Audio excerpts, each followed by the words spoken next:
এইটা একটা পয়েন্ট। আরেকটা হলো গিয়ে উনি যে এই আসাম বিশ্ববিদ্যালয় নিয়ে যে কথাটা বলেছেন, আপনি কি ভাবেন যে উনি সবসময় বিতর্কর মধ্যে থেকে কিছু নিজের নাম উনি বিতর্কের মধ্যে থেকে নিজেকে সমাজের একজন কেউ কেটা প্রমাণিত করতে চান। হুঁশিয়ারি কি?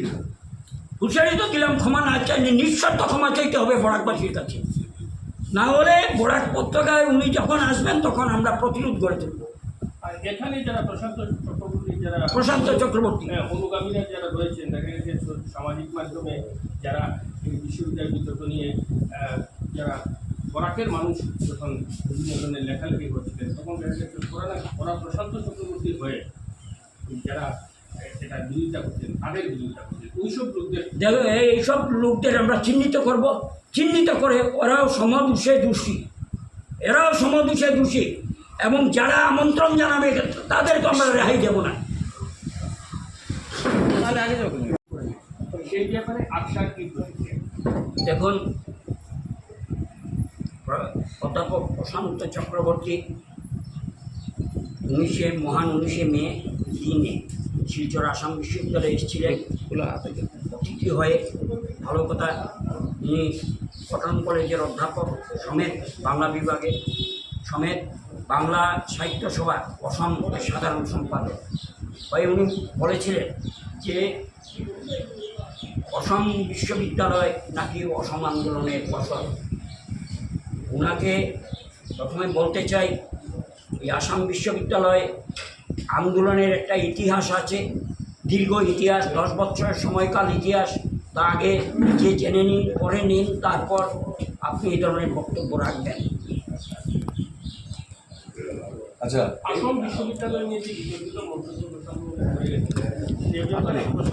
উনি যদি প্রকাশ্যে বরাকবাসীর কাছে ক্ষমা না চান, তাহলে তাকে আমরা আকসার পক্ষ থেকে তাকে আমরা নিঃশর্তভাবে ক্ষমা চাইতে হবে, না হলে তাকে বরাকে প্রবেশে আমরা বাধা সৃষ্টি করব। এই যে প্রশান্ত চক্রবর্তী প্রফেসর, উনি একজন শিক্ষক কটন ইউনিভার্সিটি। আপনার কি মনে হয় এই শিক্ষকতা করে এইসব করার সময় উনি কখন পান? দেখুন, উনি এইসব করে আসামে এখন ডক্টর হিমন্ত বিশ্ব শর্মার নেতৃত্বে আসাম